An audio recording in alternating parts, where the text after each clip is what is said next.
Yes, yes, yes. Welcome to the G Spot. I am your host, G Baby. I am here with one of the goats. Yes, in my book. Y'all know Christian Johnson. What's up, bro? What's up?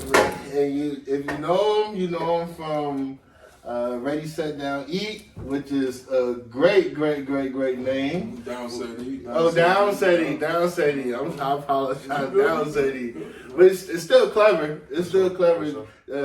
The fact that you play football in the Acadians and all that, we'll get into all that. Yeah. But first and foremost, man, how you doing? I'm doing good, bro. Just taking it one day at a time, man. You know how life is. It's you have your good days and your rough days, but the good days outweigh the bad. Of course. Yeah. Now we know you're a military kid, but let's get into like where you're actually from. Yeah. Well, born and then raised. So I was born in Georgia. I was born in Fort Benning, Georgia. Okay. But after I was born there, we moved. Man, I moved probably 6 or 7 times. I say Virginia's home. Okay. You know what I mean? It's because I did everything in my first. I did it here. You know. What I mean? Yeah. I kind of developed who I was here. And just a lot of my good friends are here. Yeah. But before I moved to Virginia to Alexandria, I lived in Hawaii. So. Okay. I always say Hawaii is my second home. I lived there for 3 years. And you loved it out there. My dad was a military kid too. He stayed in Hawaii. He said he loved it. Hawaii was dope, dog. Like it's different, man. Like I just being on that island, bro, and just the vibes and just the people. And it's just such a loving atmosphere, you know what I mean? But I always tell people like them Hawaiians, them Samoans, and Polynesians, bro, they get down. Like I learned how to fight in Hawaii. I swear. Shout out to them. So it's a beautiful island. It's got good people. The culture's super similar to ours, family oriented. Mm-hmm. You know what I mean? They eat good just like us. And it's they have a very family center atmosphere. So I love Hawaii. Yeah, definitely. Yeah. It's equivalent to a down south. Yeah. Like black people, like it's very close to how we are upbringing. You know what I mean? Yeah. Okay. So you started your high school football career off here? I started in Hawaii. I played. Well, I didn't. So I got kicked off the team my freshman year, and I couldn't. I played like 2 games. Trials and tribulations. It's okay. I tried. It brought the best out of you. I played 3 games, and I got into some trouble, and my grades was bad. So my pops was like, "Nah, that's a wrap. Like you can't." And I really wasn't even academically eligible to play. Like my grades was that low. I didn't meet the standards to play. So we know size over certain matters. For sure. And it honestly, bro. My first high school experience was at West Potomac. Like that's really where I learned how to play football at. Was West Potomac. And when go ahead. No, I'm saying you straight varsity or Yeah. When we moved to West Potomac, I was a sophomore. Okay. My grades were so low. My grades were so low in Hawaii. When I transferred here, they was like, "Look, your grades are too low." That shit's crazy, bro. My grades was too low, and I could not play my sophomore year. So they was like, "Look, you need to get your grades up." So really, all my football experience was just my junior year and my senior year. You know what I mean? At West Potomac. We live and learn, Yeah, man. Yeah. We definitely do. I never really been an academic guy. Like I struggled in school, even in college, I struggled. You know what I'm saying? So we know you got that paper. Yeah. Definitely. That's what it's all about right there. So let's just get into it because you became dominant early on playing guard or tackle. Yeah, man, I was a guard. Would you rather play guard or tackle? Looking back on it now, I'd rather play tackle. I wish I was tackle. Oh, you see that money? That left tackle signing bonus is crazy. That shit's crazy. And they say the quarterback get paid. They say the second is that right tackle. It's just different, and you got to think too. Like in any league, I played in the AFL and NFL. I was in the NFL for a little bit, and I was in the CFL. Like they feel like if you can play tackle, you can play guard. You can play it all. So it's kind of like they feel like if you're athletic enough to play that position, then you can do anything.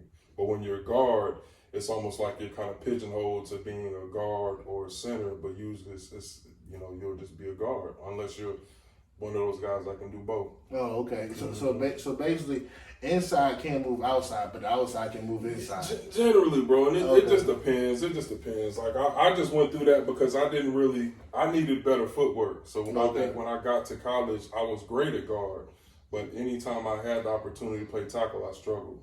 All right. So it took me a while to kind of put that together, that kick step and that punching and the hands. Yeah, and feet. they don't know it ain't that kick step ain't a walking apart, bro. It ain't. I coached at VCU's. Yeah. I mean not VCU, VLU. Yeah.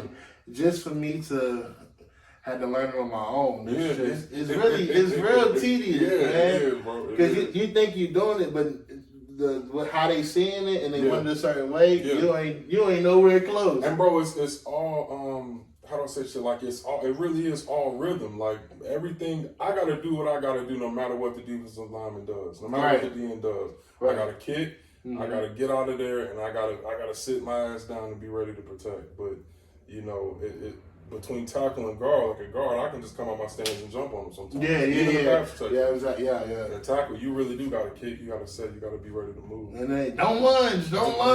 Please don't. Please. Shit, this coaches out.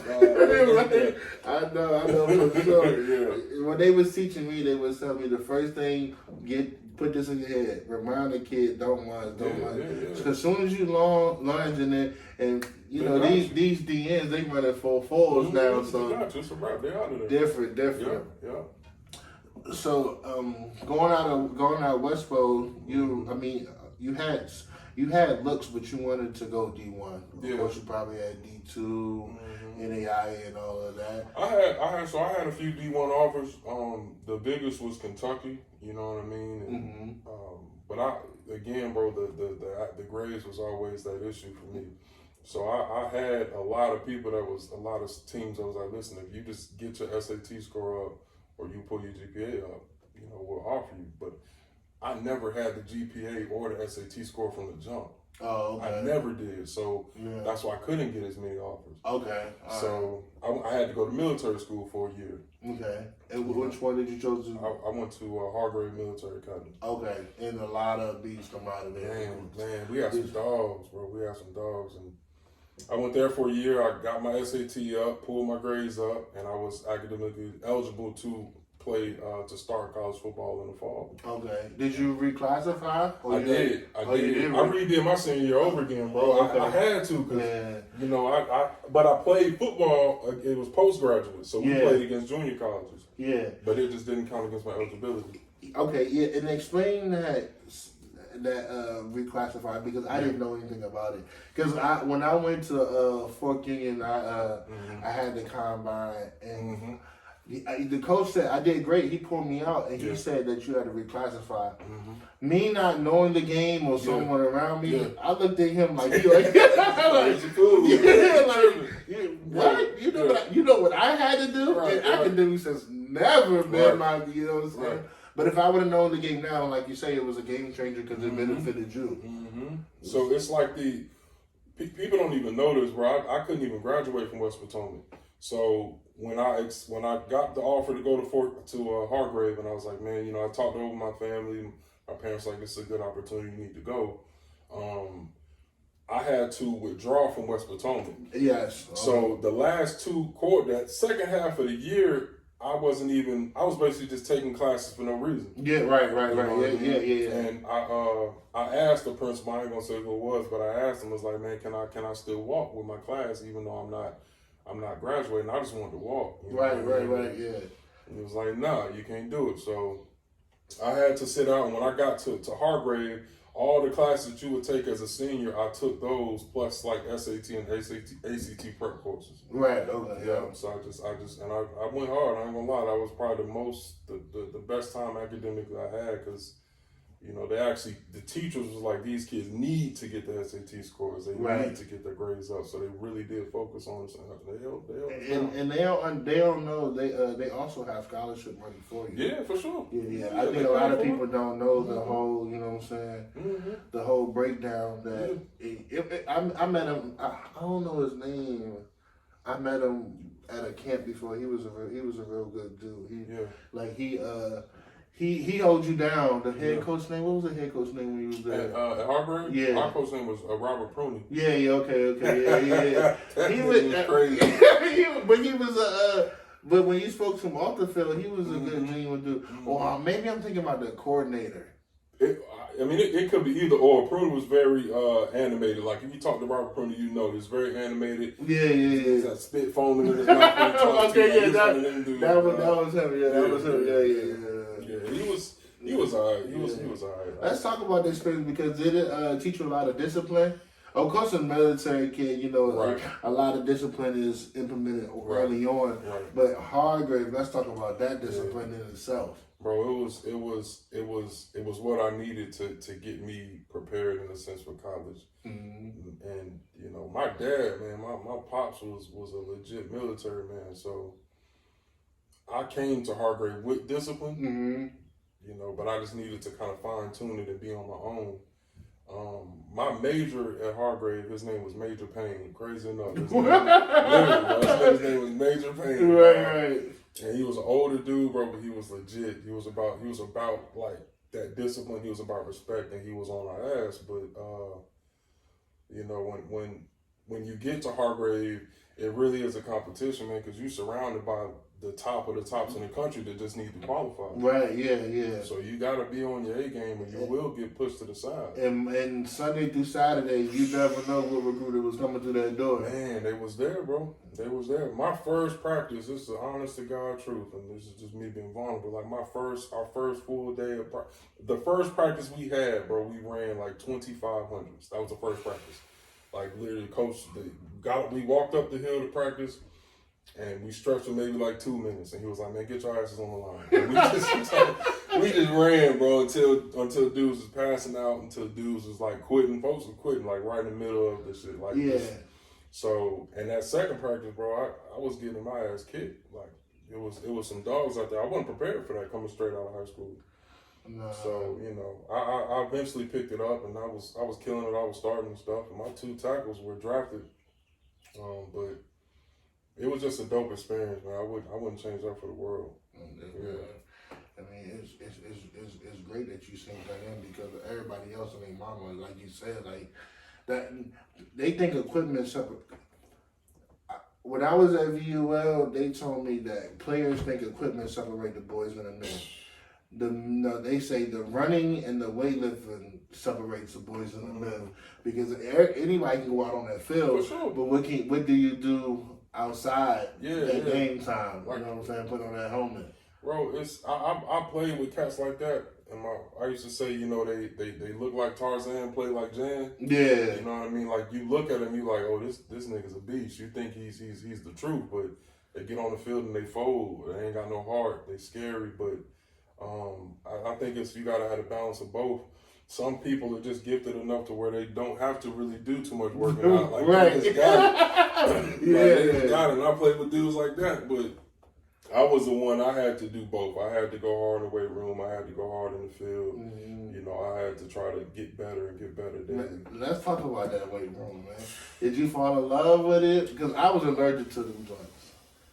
Man, when I was playing football, bro, and it was fun in high school, I loved the weight room, right? Mm-hmm. And then when you get to college, when I got to Kentucky, it was a job. Yeah. So that 5 a.m. come fast. 5 a.m. workouts, 6 a.m. stadium runs, like conditioning tests. It does kind of change it to a job. So I didn't necessarily lose my love for it, but I was just tired of it. Yeah. Like I was just tired of it, bro. And I was a big dude, right? So when I got to Kentucky, I was like 335 pounds. Okay. I was like 330. And my coach was old school. So he didn't like big offensive linemen. So the day I stepped foot on campus, he was like, hey, you need to lose weight. Like, you need to get down to about 320, 318. And I'm like, bro, I've been big my whole life. I don't know how to lose weight. Moving like this. Doing the same thing, but I didn't know how. So it was literally friction from the day I stepped foot on campus to the day I left because I could never make weight. Oh, okay. Yeah. So I had to wake up early in the morning at like 5 for basically fat boy workouts. Like, I couldn't make weight. It was stuff like that. That's an exclusive. They don't know about bro, the fat boy workout is definitely something just literally walking on the treadmill for an hour, pushing the sled for an hour, just dumb stuff, bro. That never helped me lose weight. You know? Right. Yeah. I mean, and to be honest, they say a lot of linemen are not athletic. They are wrong. Facts. Most linemen can hoop, in which you actually play basketball. So don't get we was athletic, dog. Right. We was athletic. This is honestly true. We would hoop with with Kentucky's basketball team, like the football team and the basketball team. We go to the Johnson Center, hoop, Rondo, all the niggas would be in there. We be going at it. Oh yeah, real talk. We be going at it. But I mean, because a lot of y'all already got the height. It's just all about can you put the ball in the hole. Whoever knew that Christian was out there with the Kentucky basketball team, bro? And we know Kentucky basketball ain't no slouch. It was good when I was there too, cause you know we had Rondo, John Wall was there on the back end, DeMarcus Cousins was there. Like I got to see a lot of Anthony Davis came the year after I left, I think so. I got to see a lot of them dudes develop. I had class with a lot of them. You know what I mean? So it was man, cool. it's crazy, man, because people get to say, my team, but you actually get to say my school. Yeah. That's a blessing in itself. Bro. So let's talk about that freshman year. Okay. Well, people, it'll make or break you too. Yeah. You're away from your peoples. Yeah. You got a lot of freedom on your hand. Yeah. But you gotta make wise decisions. Hey, bro, listen, me and my boys would go. We party on, it was like Tuesdays and Thursdays, and then we hit it on the weekends if we wasn't in season. Right. But to this day now, I always look back like, man, how did I get drunk and stay up and party all night and make it to workouts, bro? If I got drunk right now, I couldn't wake up for work anymore.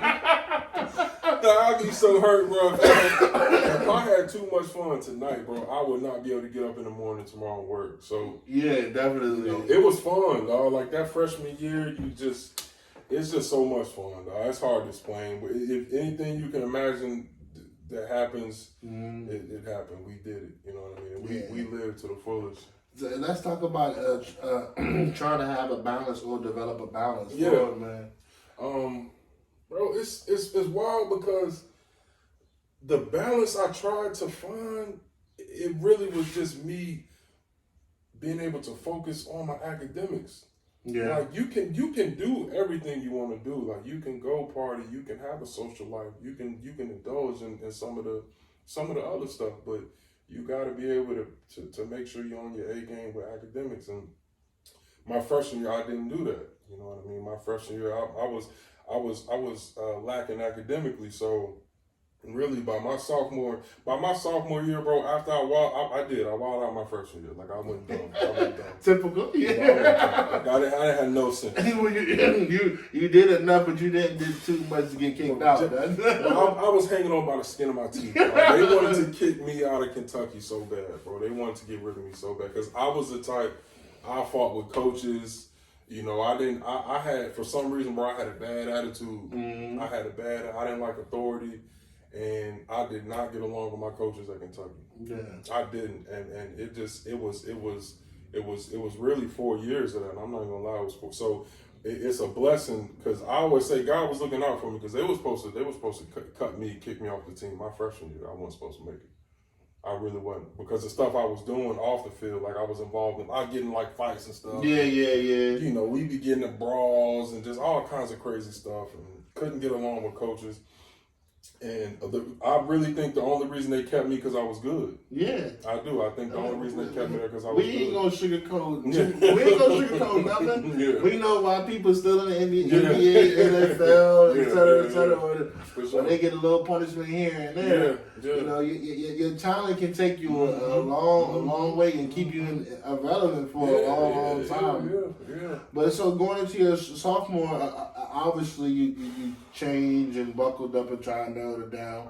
You still was young, dumb, and full of it. Wilding out, But I slowed down. I did slow down, and my freshman year I didn't start, but I played in every game. Okay. My sophomore year I was a starter. I played every game, and we were actually we were pretty good my sophomore year. So I just, you know, my whole thing was, man, look, do just enough to be on the field so you can still play. Yeah. So I did slow down off the field. Like, I still went out and partied, but I didn't really get into too much trouble.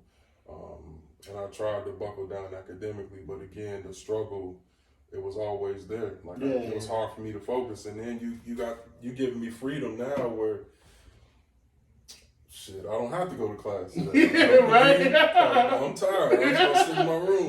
Right. You know, I was, man, it's almost embarrassing looking back on it, bro. And you know, God, and I gotta say, God has been good to me, because I would go to class and I knew they had somebody who would walk around and check. So I go to class, they come in and check, they see me, and I leave and I go sit in my car and go to sleep, like right outside the class. But that's it. So I got caught. Like, the person who checked, like, ended up doubling back one time and literally walked right by my car, and I'm in that joint knocked out, bro, snoring, drooling, all that. And he just knocks on the window. I was like, man, what are you doing? So, you know, that got me in, you know, I got in trouble for that, but it was always little stupid stuff like that, bro. It took me a while to mature. It really did. Yeah. It took me a minute to mature. With most amateur athletes. Yeah. And George, I never understood the people, and me and Mike could talk about this. Like, I never understood the people who could do it all, like who were great athletes and could maintain great GPAs. Like, how do y'all do that? Like, I never understood that. That secret's in the air. Bro, I think they still haven't discovered that secret. Bro, I had guys on my team that damn near got 2 degrees in 4 years. Like, stuff like that. Like, they graduated their junior year. You gotta know the ropes, obviously, you know what I mean? I didn't know it. Yeah. I didn't know it. Wait. Mm-hmm. Let's trace back. Let's talk about that experience, that college visit. Okay. How many did you have? I went on 3. Okay, and Kentucky was one, obviously, and then Kentucky. I went to West Virginia. Okay. Actually, I went to West Point. I took one to West Point, but I went with a few guys from my team. Okay. And I went to Marshall. Yeah. Okay. And I took an unofficial to Penn State. I did take an unofficial to Penn State. Yeah. Okay. And I took an unofficial to Virginia, but Kentucky was that was the big one. Okay. Did they roll the red carpet out for you? Mm-hmm. Yeah. That was a good time, bro. And that was my introduction to college life. Like, I was like, man, if it's gonna be like this, like, I got to be here. This gonna be a hell of a 4 years. Right. So they rolled out the carpet and we had a good time. And I committed shortly after that. Like, I was like, all right, I'm definitely coming in. Yeah. So you signed D1. Yeah. And next thing you know, you're in the bed. And that 4 a.m. That 4 a.m. coming, you got that 2 days. Let's talk about that. Because obviously, even though they rolled the red carpet out for you for a recruiting trip, but when that first day of 2 day, man, the script really flips. And I came into Kentucky in 2005. This was before the new rules and regulations came. Remember, like, now they can't do 2 a day. Oh, no. Like, now it's like one padded joint, and then they can get like an hour of a no padded practice. Okay, yeah. So when I got to Kentucky, bro, my coach was like Bear Bryant, bro. Like, we was doing 2-3 hour practices. Oh, nah. And he was smoking us, bro. Like, it got so bad my freshman year in the middle of camp, and you can ask any of my homies who watch this, we sat in the locker room between practices and were like, what are they gonna do if we just don't come out? Like, we just talking that brain get to pondering. Bro, that's how bad it was. Like, we was like, they can't cut us. They can't cut all of us. They can't cut all of us. Yeah. We all ended up taking our ass out there. We were scared, but it was rough. Like, them 2 days was hard, man. And there was a whole lot of hitting, a whole lot of fighting, a whole lot of running. Yeah, because it get ugly because you playing that same group of people for 2 weeks, you man. start to hate each other, right? Yeah, ain't nobody else on campus. Nope, it's quiet. Ain't no girls on campus. You really can't party. Just take us to a regular 2-a-day. So our 2 days were, we started out at 6 in the morning. We got to practice, and we would do film. Okay. We would have film and breakfast, and it'd be something like It was just easy breakfast. Yeah. We would do breakfast, film, and then we would go in the locker room, and then we would change. So that was the first practice. Then we go out there and knock out our first practice. It'd be like 2.5, 3 hours. In the middle of that, we would have workouts sometimes. We would have to lift. Yeah, like it was crazy. We would have to lift. Or sometimes we would do it after. But we worked out like right after practice or in between practices. So I was the type, I didn't like to go back to the dorms and take naps. Like I would literally bring a pillow and I would sleep right in front of my locker. Just take a nap, take a shower and sleep in front of my locker. Smart man. Yeah. Just to save time, less steps. Because how far was the campus? How far was your dorm away from the football facility? It was a nice little walk. It was a nice little walk. Probably like at that point, probably a good 15-minute walk. Yeah, it was a good. No. It was about 10 minutes. A good 10-minute walk. Still a hell of a in walk. the summer when you're hot and tired, it's rough. But so you do the morning session. Let's talk about the afternoon session where sometimes you had to lift. Yeah, we would have to lift, and bro, that second practice dog was just that was all hard. Like I ain't even gonna lie. Like you really seen what people was made out of in that second practice because you was tired. A lot of folks was hurt. You just didn't want to be there, and to know I got to do the same thing tomorrow. Like, it will kind of break you. Like it was points where I would be in camp like, man, why am I doing this to myself? Why am I doing? Like, what am I doing? You know what I mean? And, you know, our coaches was hard on us. So if one aspect of the team was struggling, then to them the whole team was struggling. Right? You know what I mean? So offensive line, we had a bad day, everybody ran for it. If defense had a bad day, everybody ran for it. Yeah, of course. So, did y'all do film after? Yep. So it was, bro. The day started at 6 and it ended probably at 9:30. Yeah. 10. And film was the last half of it. We watched film and we dissected practice to the T, from special teams to individual periods with just offensive linemen and us. And to be honest, to come from that dark side, where after y'all do film, the coaches they go back into film. They don't leave out there 1, 2, and I looked at the head coach. I'm like, yo, we got to be back here in like 3.5 hours. He looked at me like I was a fool. Yeah, he didn't say no words to me.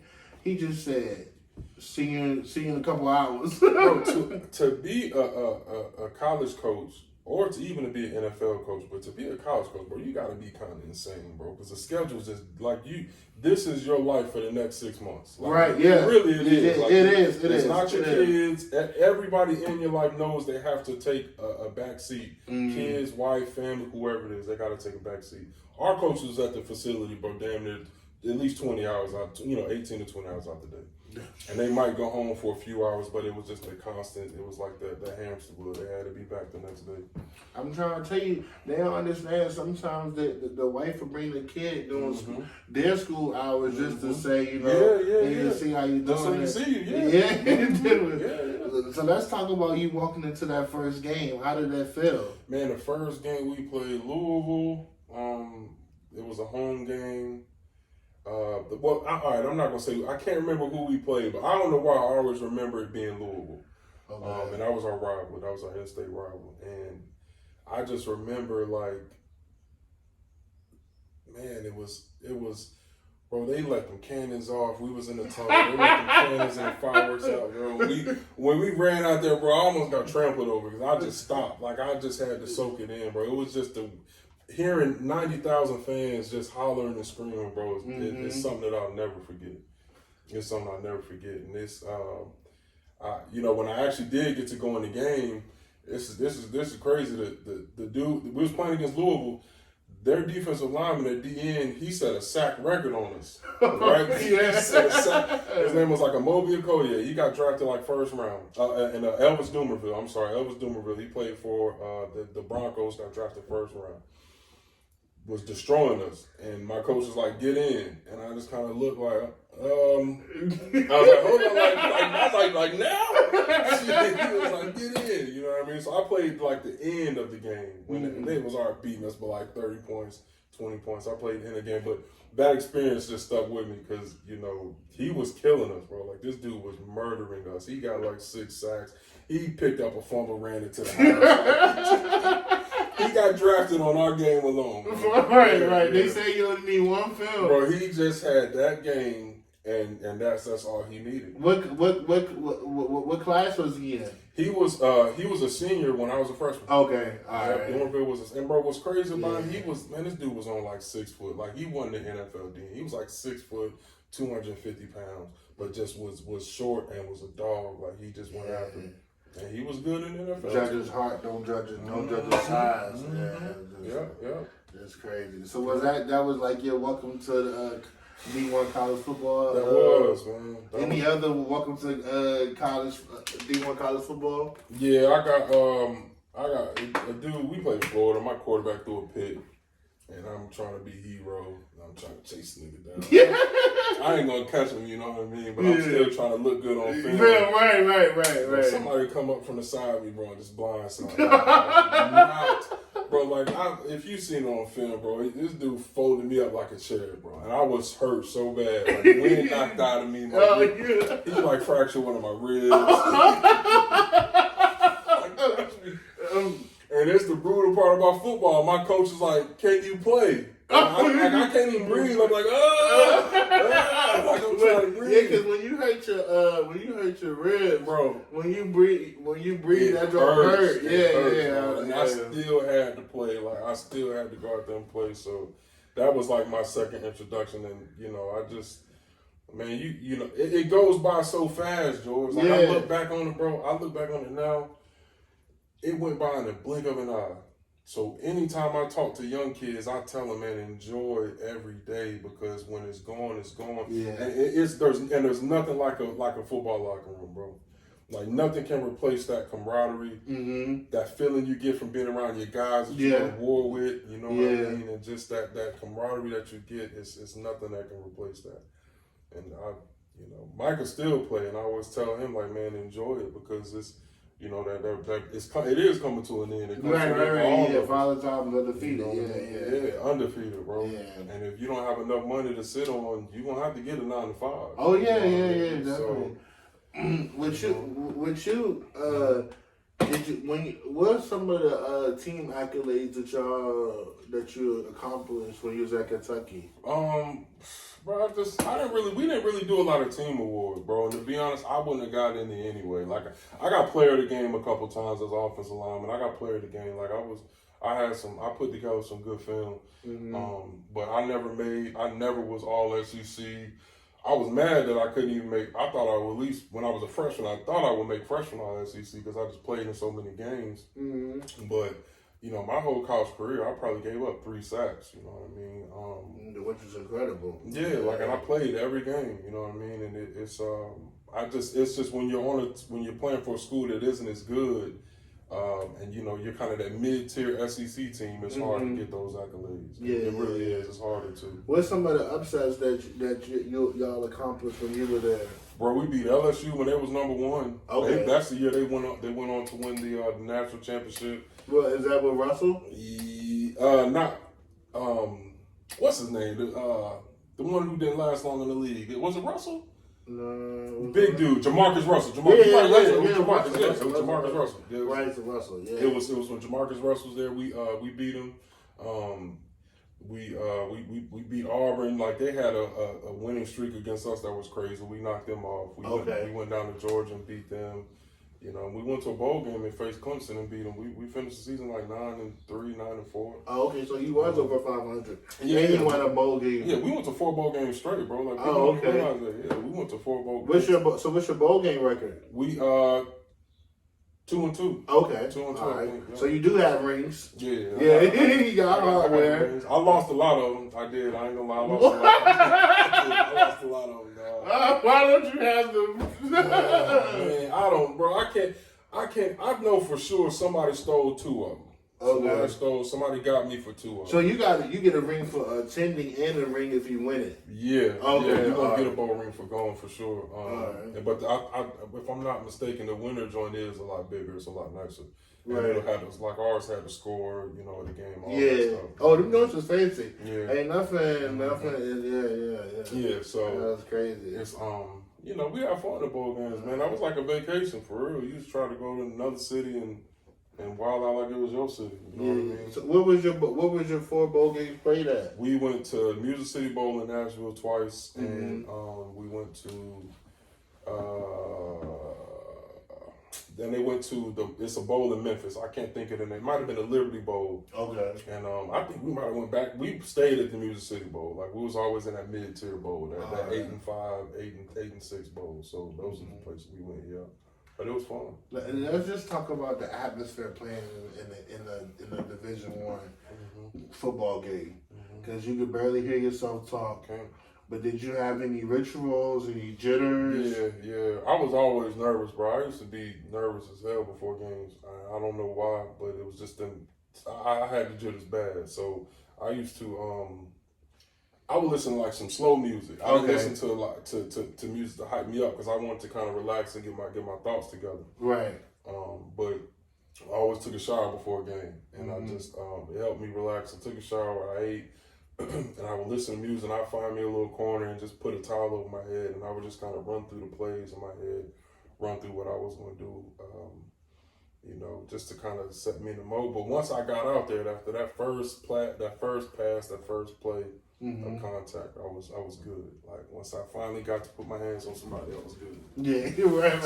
And then now it's like, all right, it's go time. You know what I mean? It's go time. Besides the person at Louisville that had the best game against y'all, what's some of the other dominant players that you lined up against? Geno Atkins, he played for Cincinnati. He was a D tackle for Cincinnati. He played for them for like 9 or 10 years. Okay. Glenn Dorsey, he played with the Chiefs. He got drafted. He was who was it? It might have been he was a Chiefs first pick. Okay. It's so many people, bro. The Gaines Adams, Elvis Dumerville, just a lot of. We went in SEC, bro. You're gonna go against first round draft picks every single day, every single game. We went against a first round draft pick. We know you whooped a lot of asses out there. But what's one person that whooped your ass? You just can't figure them out. Geno Atkins. That was my worst game in my college career, dog. And I don't know why I'm still like my buddies on offensive line. I'm still my guys to this day, and we'll still talk about it. Like my sophomore year when we went and played them, we was killing them. Like that's the year we won down in Georgia. Okay. And my junior year, man, when they came back up to us, it was like they was just a different team, bro. Like this dude, I could not. Now he didn't get no sacks off of me, but run plays, bro. He was getting this corner, and anytime I had to cut him off, he was beating me, and he was making. He had like 2 tackles for loss on me, and my coach was just mad. Like he just looked at me, grabbed on my elbow, and was like, "Man, move your fucking feet." Like, what are you doing? I don't know. Some people you just can't figure out. Bro, he had my number that game. They watched film good. They had a great plan, and all they did was just dodge, twist, and I couldn't keep up with it. But well, we know you had a lot of strength. What was your weakness that coaches knew but you wouldn't admit to? Bro, honestly, my biggest problem that I had in the NFL, I couldn't learn the playbook, bro. I struggle with these playbooks, dog. It's serious. And I always kind of struggle, but even in college, like I didn't understand my playbook in college till like the middle of my sophomore year. Like my second year. I understand playbooks now, but that's me being 34. Right. I think I wasn't even trying to understand them back then. Yeah. When the first team I went to the Bengals. I got invited to camp with them, and bro, I made enough mistakes that the coach kind of pulled me to the side and was like, "Son, are you here for a vacation?" Like he hit me with that shit, like yeah. And I told him like, it'd be real. I called my parents. I'm damn near crying like, "Mom, they gonna cut me. Like they are not. I cannot pick this playbook up." Yeah. And obviously I didn't make the team, and I still have some of my football, my tools that I needed to refine. So I went to the AFL. I played in the AFL 1 for like 3 years in Philly. Okay. And my coach, Phil Bogle, like he really changed my game. Like he turned me, like when I left Philly, I could play tackle, I could play guard, I could play center, I could do it all. Right. And that's when I played there for 3 years. I was first team all arena, and I got picked up by the Cardinals that year, and that's in 15. Yeah. In 14, excuse me. I got picked up by the Cardinals. But I played so hard in the AFL, and the Arena League is such a hard-nosed game. You playing between the walls, you can't run. It's, you get smashed and everything. It's intense, fast. It's intense, bro. Yeah. And I think when I got to the Cardinals, I just wasn't healthy. Like, my knees was bad. I was 27, I was kind of honest. I was older for a football player. I was 26. Yeah. My knees was bad. I knew I wasn't going to make that team. Like, I just had that feeling. Just for who they drafted a bunch of linemen who they had there, and I wasn't drafted. I was a free agent signing. So, I didn't stick around there long, man. But, it was a good experience. I got to live out there for a little while. You know what I mean?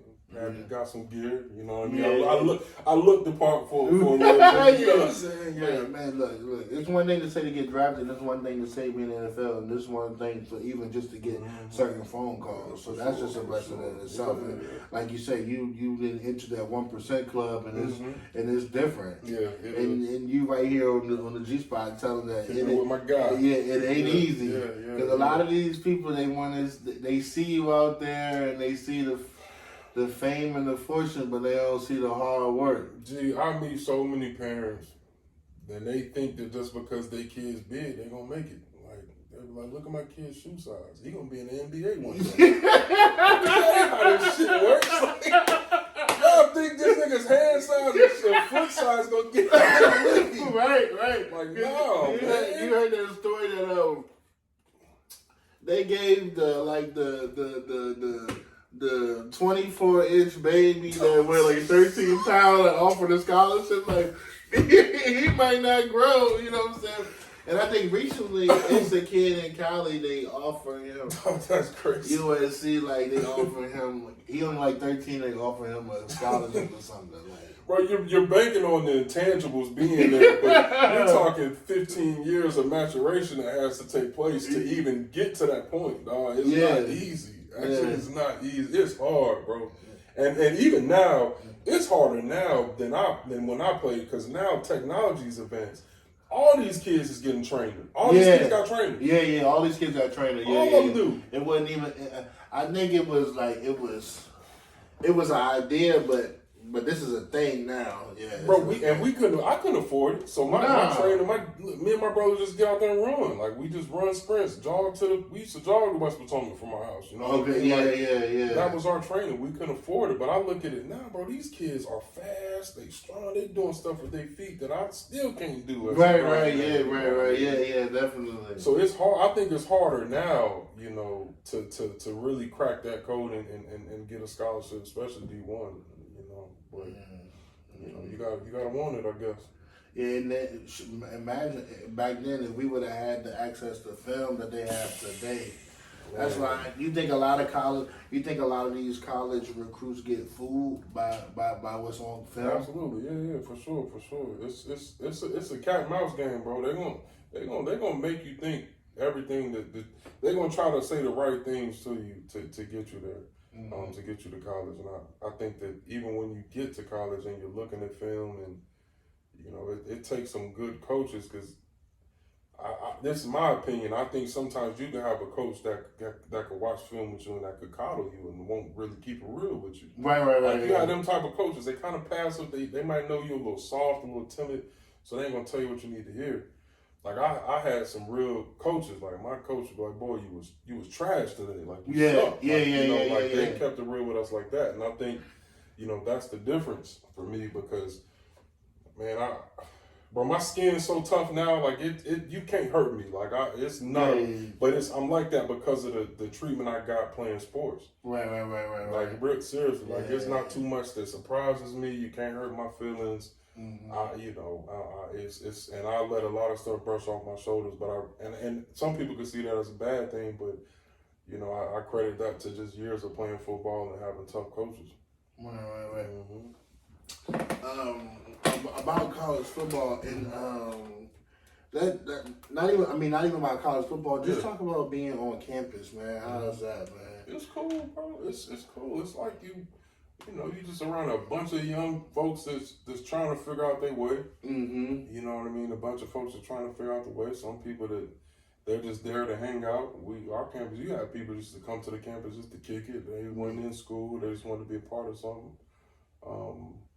You know, and it's just it's almost like it's always something for you to do. Like, it was always something going on in Kentucky. Okay. You know, I mean, all the clubs and the bars was, like most colleges, like all the clubs and the bars is damn near connected to the campus. Yeah. So you could walk, you could catch a Because if you do something, the word travels fast. It travels fast. Before you even get to back to campus, they gonna know what happened and who did it. Yeah. But it was, you know, it was a good experience, man. I lived on campus for 2 years. Okay. No, I lived on campus for 1 year. I stayed on campus my freshman year. My sophomore year, I got a spot. Yeah. I got an apartment, and I stayed in an apartment from that point on. But you know, I was always on campus. Did you play in the Senior Bowl? No. I got invited to the they got the big Senior Bowl one in Bama. I got invited to a smaller one in Texas. Okay. I forgot the name. Honestly, I forgot the name of it. But did you play in that? No, I didn't. I left I played my last game, and I went to Miami to train. Oh, okay. Yeah, I played my last game. Where you trained at? It was a place called Elite Exports. Okay. A lot of like NFL guys was down there, but you know, that was off the premise of and here's the honest truth about that. Like, I don't really. So Micah was a bigger NFL prospect than me, right? Okay. Rightfully so. Like, Micah was all SEC. He was Army All-American. Mm-hmm. So we ended up leaving Kentucky the same years because I ended up having a red shirt, right? Oh, okay. So don't forget, I went to military school for 1 year, which put me back. I'm 2 years older than Micah. Okay. But I went to military school for 1 year, which put me back. Mm-hmm. And we were 1 year apart. Then when I got to Kentucky, I got injured and was academically ineligible. That's a long story. I was academically ineligible my senior year. So my senior year, I had the red shirt. Okay. So me and Micah ended up leaving Kentucky at the same time. So Micah was a you know, they were predicting Micah to go second or third round at the time. And, yeah. Not to, you know, talk about him too much, but so his agent was like, listen, you're gonna go to Miami and train. Mm-hmm. My agent was like, listen, you're gonna go to, the agent I had at the time was like, you're gonna go to Louisville and train. Okay. So Micah's agent kind of talked to me, was like, well, shit, I signed you too. You want to come down here? And I was like, yeah. So I went to Miami and trained with Micah. Okay. And we left immediately.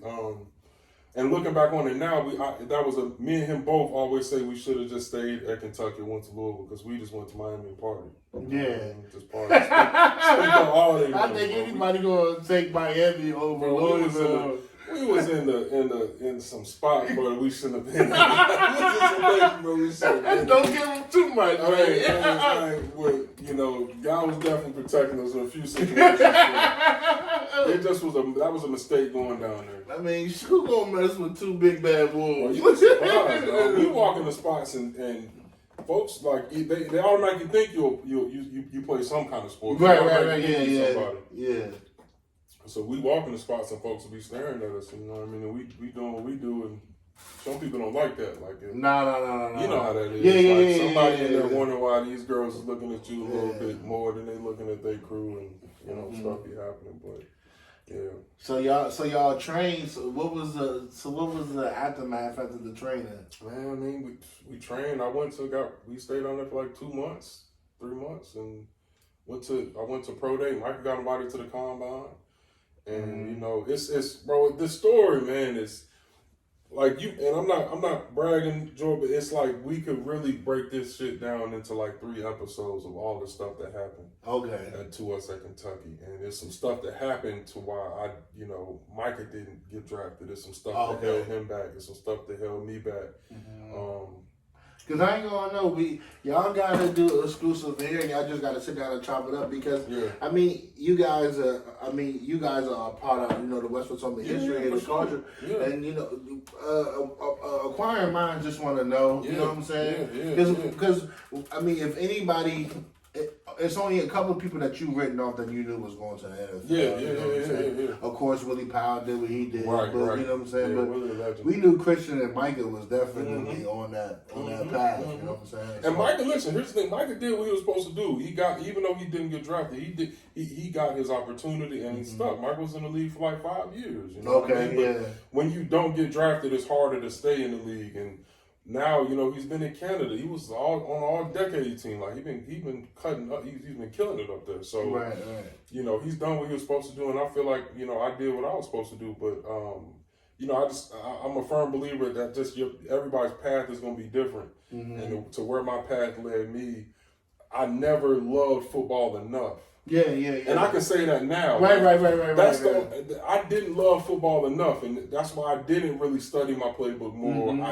I didn't work out more. I didn't do that extra stuff because I didn't love it enough, and I always knew it was something else out there. Yeah. You know what I mean? Like I never wanted to get pigeonholed into just being an athlete. Okay. So that's kind of what got me into, you know, what I'm doing now. Right. Mm-hmm.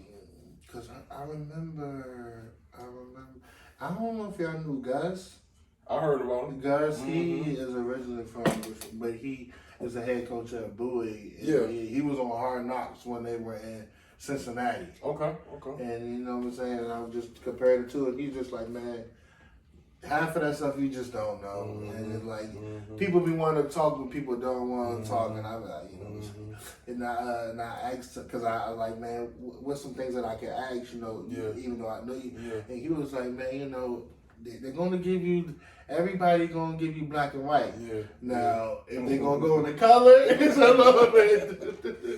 Let's go in some one color episode that you're not mostly proud about, but what have you learned from it, and what would you do different? Man, I ain't gonna lie, bro. I got a lot. It's really a lot of we things. just want one. Okay, I think that I spent a lot of time in college fighting. And that's just because I did, bro. And I look back on it, I think that it was so I'll say this. I spent a lot of time in college fighting, and I think I spent a lot of time doing stuff that just was not fulfilling to who I wanted to be and what I wanted to do. Mm-hmm. Like, it didn't serve a purpose. So I didn't have the wherewithal and the maturity to say no to this. And this is when I really almost got kicked out of Kentucky. It was a fight that happened on campus, right? Mm-hmm. It was a probate, and I can't dig too deep into it, but it was a probate that happened on campus, and we ended up squabbling with some dudes. They weren't frats, but it was some, we always got into it with some locals around us. So we ended up squabbling, and somebody had started shooting, like, on campus, started letting off. And so, they looked at the film, they looked at the camera and all that stuff. And out of all the people, they just see this one big black kid, Christian. Bro, it was, and I ain't even gonna say that. It was more so that what saved that situation is the people who was beefing with some real street dudes. So they was like, we ain't telling, we ain't pressing charges. Oh, okay. You know what I mean? If they would have, let's just say they would have pressed charges, it would have been a wrap for me. That would have been it. My coaches was literally like right there. It was like, let one of them say they're pressing charges, your ass is going home. You're done. And you're going to jail. You know what I mean? So So that's why you be giving most all praises to God. Yeah, because it was stuff like that, bro, that would happen. You know what I mean? It's been stuff that's happened over my life where I just know, like, man, my mom always say God protects babies and fools, and I was definitely a fool. Yeah. God has been good to me, and it's Do you think that you fighting all the time? Does it have to do with you not being happy, the politics of football, or you just had this edge on your shoulder that you wasn't to be played with? That was it. Yeah, I just wasn't gonna let you play with me, and I just think I kind of always was like that. Like, I was like that in high school. I was like that in middle school. Mm-hmm. I just felt like if there was something I felt like fighting would solve stuff, but it just it never panned out for me. And I used to fight to protect people too. Yeah. And I was one of them, the big dude. I'd be fighting for somebody else, and that person would snitch on me and be like, I don't know why Christian did that. I ran into a situation like that, bro. But I just It's just things like that, dog. Like I want to make this clear. I had so much fun in college. Like, I had so much. I met my wife in college. Like I thoroughly enjoyed college. You know what I mean? And that's really, you know, that helped me slow me. That helped slow me down too. You know what I mean? Yeah. Because imagine if you would have been making meals as we about to go into, that you would have made them on you would have been a millionaire. Sure, yeah. Because I mean, did you cook for the? Because we all know that them oodles and noodles when you get there, it's your best friend. But you obviously you can get creative and you know what I mean. Yeah. It was when I got to college where I was the cook. Like that was me. Like I was. Even on scholarship checks, you know, we run through our money, so we be broke at the end of the month or the end of every 2 weeks or whenever they gave us our checks. And we would put together, like me and my guys would put together like $5 each. And I literally go to the dollar store, bro, or just the Save a Lot, just somewhere cheap, and would put together some bro, I'd make like some beanie weenies, bro, with like smoked sausage, cornbread, like I do, but it would be the cheapest meal and it would be good. You know, I make big pots of spaghetti for everybody, and that's really what helped me form my love of cooking. Oh, okay. All right. I always cook for people, and I used to see my mama cook. You know what I mean? My mama was the one. Literally, she cooked for everybody, the entire family. Okay. And friends. She never turned away none of my friends. If we was eating, they was eating. Yeah. And it was just things like that that helped develop my love for it. I don't want to be long-winded, but my grandmother was blind, right? Okay. And my grandmother was blind. Before she moved in with my mama, she stayed in Dallas, Texas by herself. But bro, my grandma was flat out blind. She could still get up and cook herself breakfast and dinner. Oh yeah. You know what I mean? Muscle memory is built. It's her sanctuary, her domain. Like she know where everything is. Gee, don't move nothing. Don't touch nothing. Right. She knew exactly where all her items were, bro. She could get in that kitchen and make herself breakfast and dinner. And my mom would say, "Mom, let me help you." Baby, I got it. Yeah.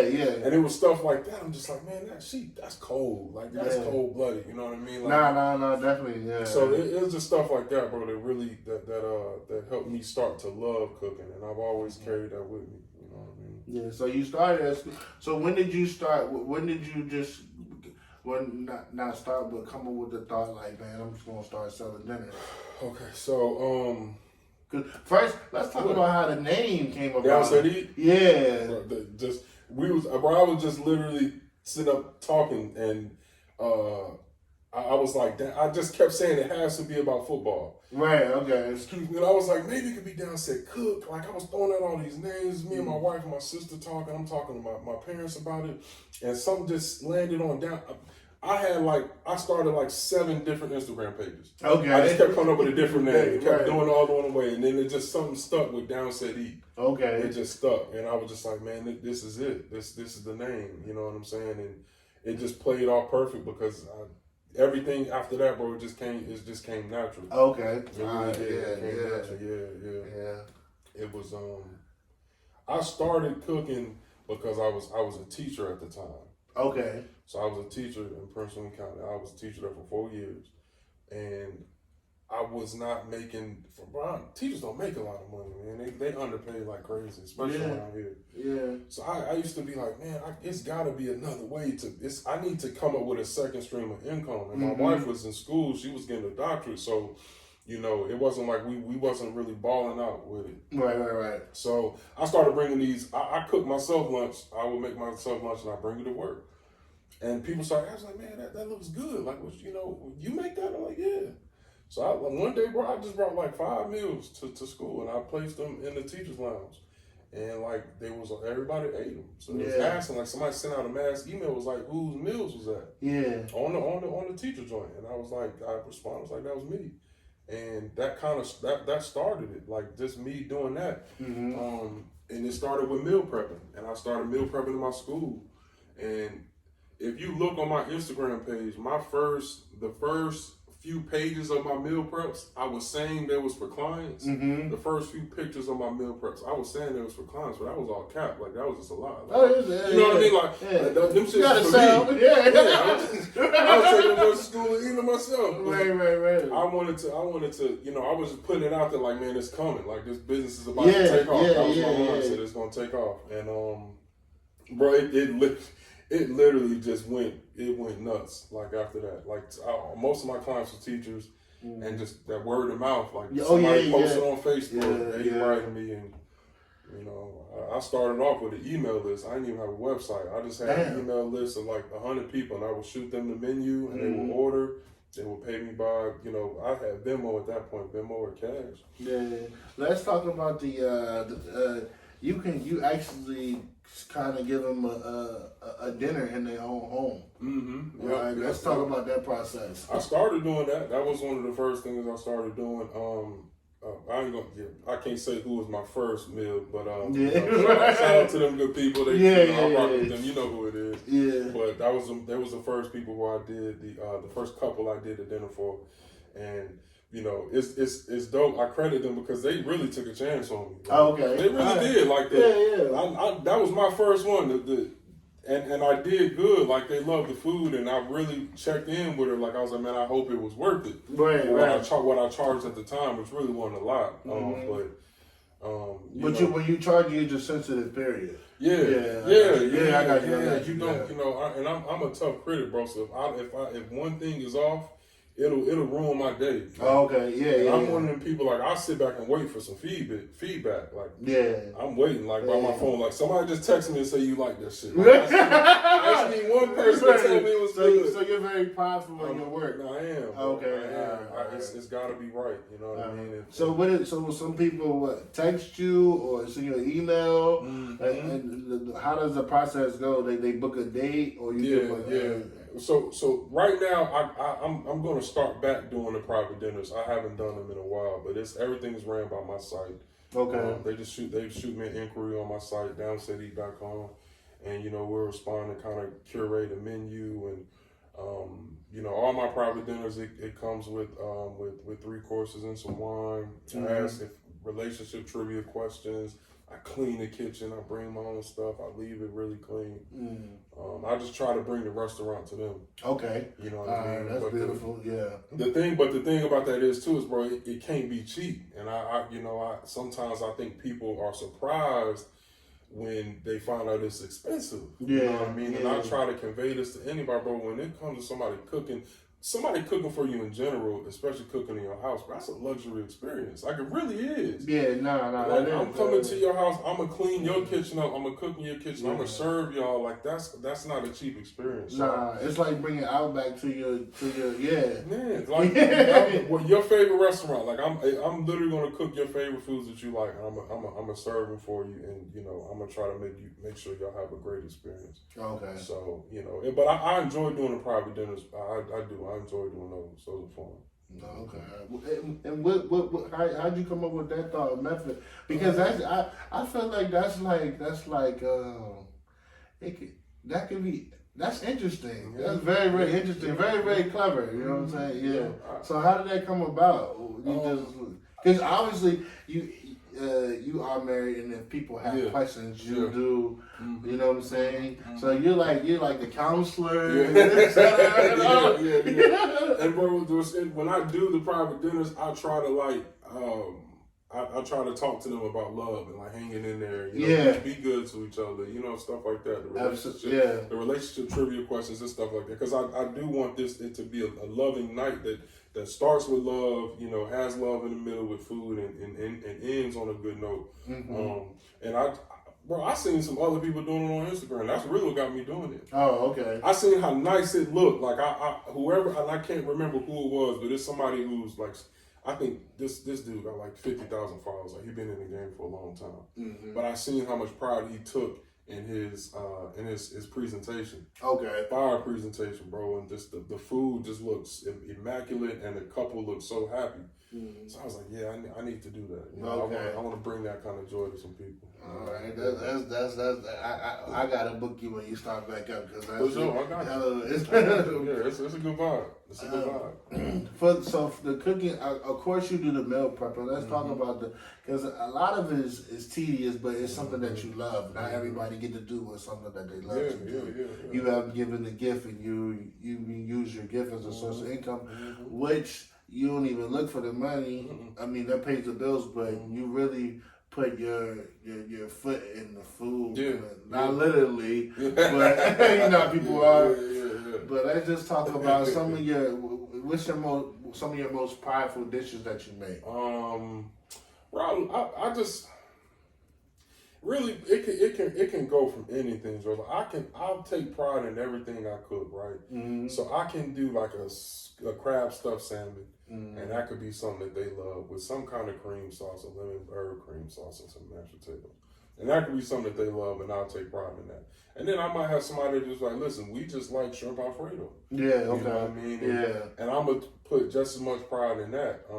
You know, in my opinion, it's all the same thing because at the end of the day, the feeling you get from eating some food you enjoy. Yeah. So whether it's pizza or steak or, you know, just ice cream, is, in my opinion, it's always been the same.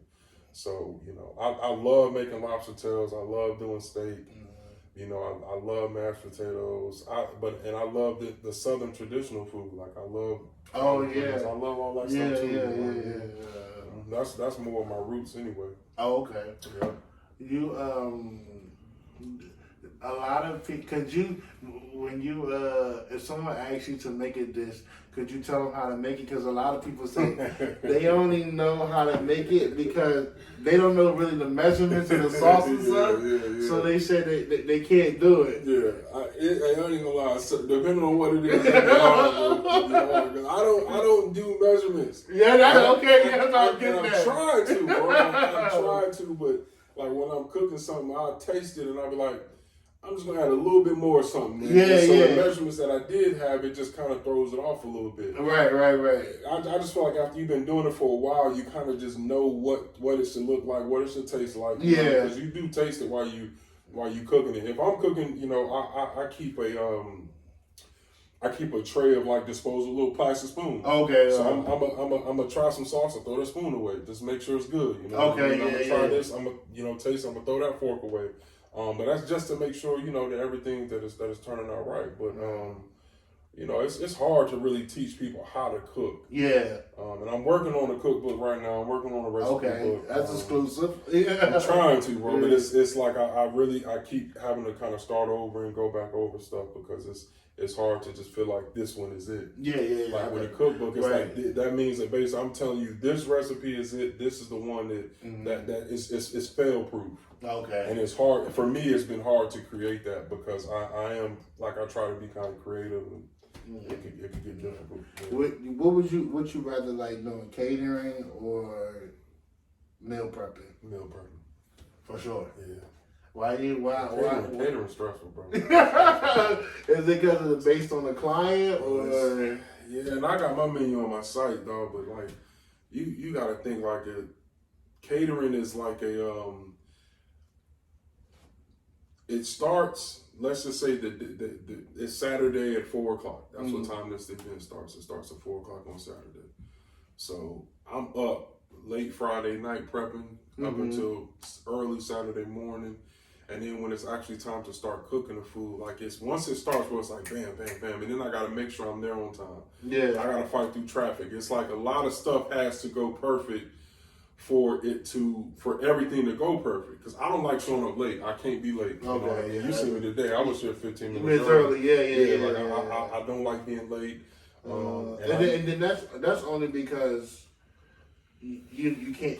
The location that you're going to doesn't have a kitchen. Yeah. So I'm cooking all this food in my house or at the kitchen I rent, and I gotta transport all this food to the venue. Yeah. You know what I mean? And I gotta unpack it. I gotta set up all the catering equipment. And it depends on the type of event. I gotta break down the catering equipment. So it's just so much that goes into catering. And meal prepping, bro, it's so easy. Yeah. It's so easy, bro. It's easy recipes to cook because you want it to be healthy. Right. And the hardest part is just putting everything in the trays. But, you know, after catering, I'll be smoked. Like, I'll take a shower and I go to bed. I'll be tired. But after meal prepping, Like, I still have some energy. I go, go see my mom and hang out with my nieces, my nephews. I can still do stuff after meal prepping. Okay. Yeah. So we can expect a cookbook from you. Ooh. And we can expect it. What else does? Man, I'm working on this sauce. Okay, you working on sauce? I got a sauce, like a wing sauce / Wait, you sauce. got a name for it, or you want to hold out? Well, I ain't even gonna lie. I love Alexandria. Like I'm a 703 baby. Like I love I just take pride in Alexandria. You know what I mean? I take pride in the highway, and I was thinking the name would be like 703 sauce, right? Okay, yeah. But then I was just like, I don't want somebody like, oh, this nigga ain't from Alexandria. You know what I mean? You want more? Yeah. Just some stuff I didn't really want to have to deal with that, so I'm kind of tweaking the name. Mm-hmm. But the other sauce, you know what I mean? It's gonna be it's good, bro. It's good. Like it's fire. Like, and it goes perfect on wings. You can dip it in fries. Put it on a burger, ribs, like it's one of the multi-purpose. Oh man! I promise I'm gonna get you. I'm gonna let you try it first, bro. Oh, only is cool. I gotta let you try it first, because I know you're gonna keep it funky with me. You definitely, 100%. I'm gonna see what you like. Yeah. Do you want a kitchen one day? Own kitchen? Now, just the kitchen. I'm gonna ask you the restaurant question next. Your own kitchen. I do, dog. I do. I want to be able to. I want to be able to just do multiple things. Like, I would love to own a food truck. Like, okay. I would love to own a food truck. I'm not sure if I want an actual restaurant, like but if it comes to that, I would like to start with a food truck. Okay. If it blows up enough and I have that much of a client base, a customer base, and I would turn it into a restaurant. Yeah. Mm-hmm. That's what I was kind of in Arizona for the past week was. Okay. There's some good people that they want to start a food truck, and they asked me to curate recipes for them for their food truck. So okay. I was this last month. This was over my head heavy. Like the last 2 months, I've been thinking of recipes for their food truck, and they flew me out. They flew me out to Arizona and put me in a nice hotel, and I cooked for them. I cooked all these recipes for them. Okay. You know what I mean, so they can taste test them, and everything went good. It was some. I'm praying the next move with this one is going to be a big move. You know what I mean? Yeah. You just gave us an exclusive. Yeah. I can't talk about it too much because it's still some paperwork and legalities. Absolutely. Yeah. I'm hoping that's the one I'm hoping turns into something. Yeah. Because you've been in business for about. It's been about 4 years. Been about 4 years. Yeah. Sometimes George, I'll be like, man, I'm not doing enough. Like I'm like, I gotta take that next step. Yeah. Because it's like, okay, I done did catering. I'm doing meal prepping. Mm-hmm. I done did private dinners. Folks know I can cook. I pull up with platters at barbershops. Like I do all that stuff. But it's like, what's next? And I work a 9 to 5, so I would love to not work a 9 to 5 and just do what you love. Man, I would love that. Like I get tired of going to work every morning. So you was telling me earlier that they don't know you did start a lineman academy. I did. That was one of my first Instagrams. It was fourth and goal. That was my first one. You're like the genius of names.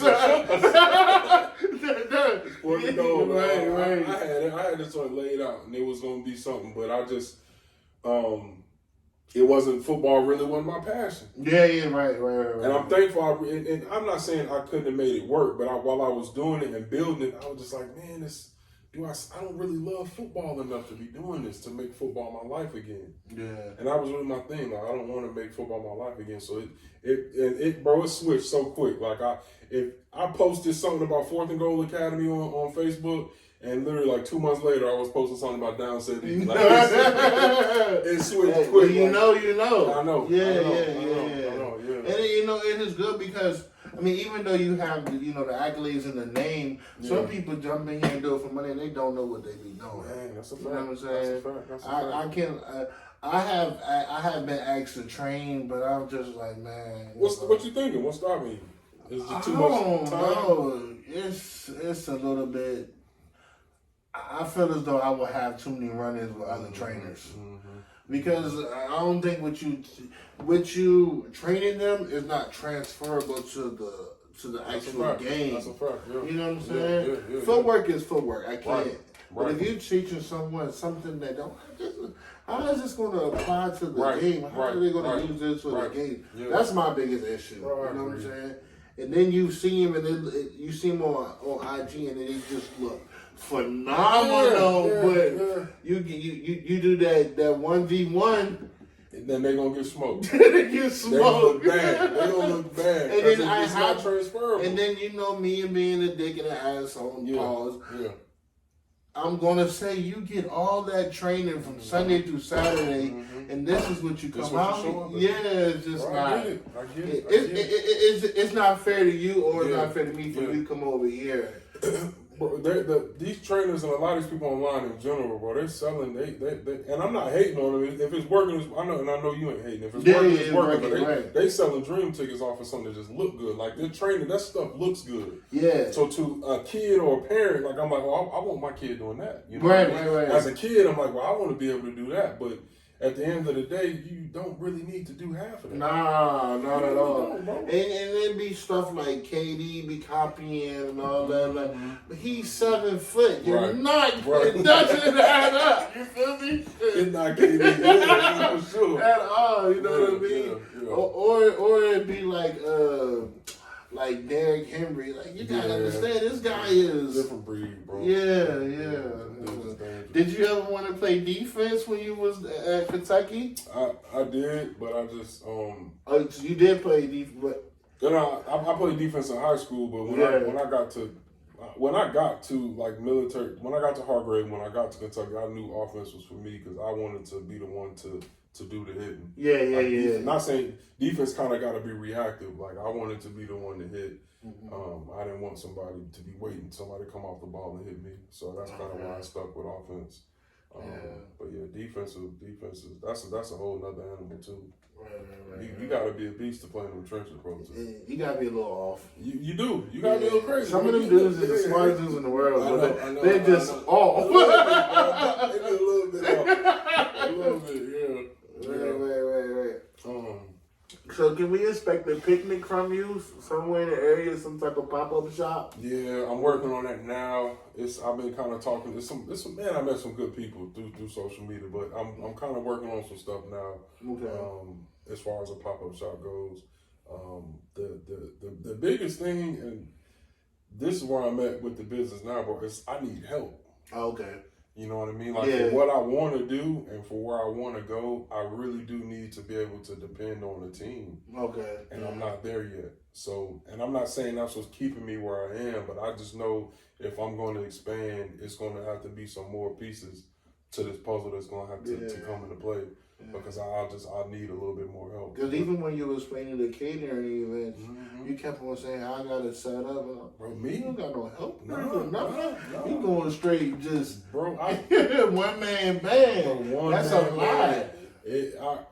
When I'm done catering, like my back be on fire, bro. My feet be heavy. I can barely walk. That's how hard it is on me, just from having to do all the cooking and moving and shaking. Like it's a lot. So that's why. And I really do like the catering because honestly, bro, that's really where a lot of money is. Yeah, absolutely. Like if you can get to catering these corporate events, it's a dude I follow, man. He cold blooded, bro. Yeah. Like literally, he does inspire me. You know, it's just, and I'm a plug him. His name is Honey Hill Catering. Okay. This dude's on another level, bro, as far as presentation goes. But if you look at the events he's catering, and you see the places he's catering, you know he's making money. You know? This type of clientele he's seeing, it's just a different league. Yeah. And you can just tell from his presentation, it's a different. But I know he has a great team. Oh, okay. You know what I mean? So, you know, people like that inspire me, but I know it's some stuff I got to do to kind of. You know, I gotta. Well, you already know the first step is just to get a team. Sure. That's crazy. Yeah. And there's some cooks around here. There's some folks around here that I've been rocking with. We just never linked up. We done talked about a few things, but it's a few cats around here I need to kind of just chat with them and see where they head at. See what we can do together. I'll send you my homeboy. You probably know. I don't think he wasn't. PJ Soldier's Kitchen. Okay. He been laying some meals down, and he done made his rounds in the DMV. Okay. You know what I'm saying? He's posting, and then also SAP catering. Yeah, that's one of them I'm talking about. Me and him don't talk the Oh, okay, yeah. I had them SAP wings. Those they fire. They look good. Yeah. I've been saying I'm gonna get up there and say that rock with him. He'll be out here. Yeah, all the young coming, catering. Y'all gotta have like a taste of the area or something like that. Yeah. Because I mean, we were just talking about how we're gonna bridge the gap from the DMV because everyone has a fan base, but it seems like it's very, very odd for people to support. It is, and I think that and it's interesting too where I learned this with in the culinary world. The folks who went to school for cooking, like they don't like people who didn't go to school for cooking doing it. Oh no. Like that shit pisses them off. Like they be like, how dare you make money in this field that I'm trying to make it in. Yeah. And I paid $40,000 to go to school for it. But they don't understand though. You've been under your grandma's nose all your life. That's schooling right there. It is. You know what I'm saying? So, bro, even though you went to school, props to you for doing that. Like that's cool, and I still think you can do. I feel like if you went to school, you're prepared in ways that I'm not prepared for. There's certain things that you know that I might not know. Yeah. You know what I mean? Just certain terms and certain seasonings. It's a lot of stuff they teach you in school. I ain't gonna lie, it's like a science. But when we get in that, if we get in that kitchen, I'm gonna show you that I'm on the same level as you. Right. My thing. Like I ain't never put out a bad product. You know what I mean? It ain't nobody in this area that can say this nigga served me some bad food. Right. And I've been doing this for a long time. You know what I mean? And, so I take pride in that. And there's still some more that I need to learn that I'm going to learn. You know what I mean? But I think that there's some people in this area that's got a lot to offer culinary wise. Yeah. And SAP is one of them. There's a few cats in this area. Yeah, it's a couple. Before we go, you ever was starstruck by any coach or player? Yep. Who was it? Yep. I seen when I was in Arizona, I was working out. It was like an 8 a.m. workout right before practice. And it was like the first day. Second day. A lot of them vets, like the stars of the team, they don't come to the workouts. No. So I'm in there working out. I'm like doing something for my shoulder, something simple. And somebody walks up behind me, and he was like, "What's going on, bro?" And he was like, "I'm Fitz." And so I just kind of turn around and it's Larry Fitzgerald, right? Lord. And that's like I've always he was cold to me. High praise. He was different. And I just heard about how good of a dude he was too, like how big he was. And bro, in his community in Arizona, bro, he is like he holds that community down. Like he's a good person. So long story short, bro, when like I turned around and seen him, bro, I ain't even gonna lie, like I had to like catch myself from like cheesing so much, bro. I was smiling so I know he was looking like I just think dude looking at me like this. Right. Like I was cheesing so much when I seen him, but I was a little starstruck. Like I seen him. It's Fitz. It was Fitz, bro. I seen Patrick Peterson. Tyrann Mathieu. I met Tyrann Mathieu, bro. This man dropped a $20,000 chain in the parking lot. That's how I met him. Somebody came in and was like, "Man, whose chain is this?" And Tyrann was like, "Man, that's my chain." That's how I met him. He was in the weight room. Was like, "Man, that's my chain." Like, it was dope being down there, man. So I've definitely been starstruck a couple times, man. Yeah, that's crazy. Yeah. Was there anybody that was surprised that? Is there anybody that was surprised that you were surprised that they knew your work? It's like football or cooking. Which one? Both. Yeah, like I football wise, like in the AFL, like I did do very well there. Like so, when I went around in Philly, people knew who we were, and so when I got the opportunity to make it to the NFL for the Cardinals, like some people did know. Okay, yeah. So you're that boy that played for the Soul. Yeah, I remember hearing about you. Yeah, la. So. I ain't got that yet for cooking so much. I ain't been out somewhere. Somebody, hey, that's downstate eating. I ain't got that yet, but it's coming. We need that. Yeah, are you sensitive about your Google review? A lot of people are. I just found out that was a thing. Bro, this what scares me. I get scared because I don't want somebody who does not like me to get on my shit and just dog me out. Just make up a bunch of crazy stuff. Right. So I like disabled that part of my website. Like you can put reviews into my website and I'll put them. I'll take them. Oh, you can control that. Yeah, on mine I do, but I don't like. I don't want that because I just don't. I don't want. You not like yo. I don't want to get nobody opportunity to ruin me. I look at Google reviews before I go places. I do. I'm one of them guys. I look at Google reviews. I can't lie. I just started. I do. Yeah, they're like, oh, this is on 3 stars. So that's how I am. Like, if I see a crazy review, I'm like, baby, I don't know if we need to go there. Like, right. So I don't want somebody to do the same thing to me, man. But yeah. If anybody wanted to start, if anybody wanted to get any type of lessons from you as far as being an O-line or just talk about college because they reach out to you. Yeah, for sure. I'm always accessible, man. I enjoy talking to people. Any way I can get back, I can. But all my social media, for my Instagram is DownSetEat. Okay. You know what I mean? My email is downseteat@gmail.com. My TikTok is the same thing. But if somebody ever needs advice, you can hit me up on any of those. You gotta chill out with this Luther Vandross soft voice. I showed my girl what's her name, and he was. I just want to try his voice because I just want to try his voice. I like his voice. Like, man, get the. Here's the thing that people don't understand. When I do the voiceovers, it's late at night. Oh, okay. So it's not like I'm purposefully putting my voice in that mode. It's just it's at the end of the day when I'm doing this voiceover. So it just sounds like that. Oh, all right. But the chicks be thinking I'm trying to serenade Because you know they already fall in love, and they can hear that voice. Yeah, I had to laugh at a few DMs and comments. For real? Yeah. Well, I want to appreciate you for coming, man. Thank you for having me, bro. More success for you. I hope the restaurant comes one day, For man. sure. Thank you. One day, I don't know. I'm gonna get you back out there on the football field to get these drunken bucks in that area. I'm with it. Yeah. For sure. Because shout out to our what's the name? Our West Potomac.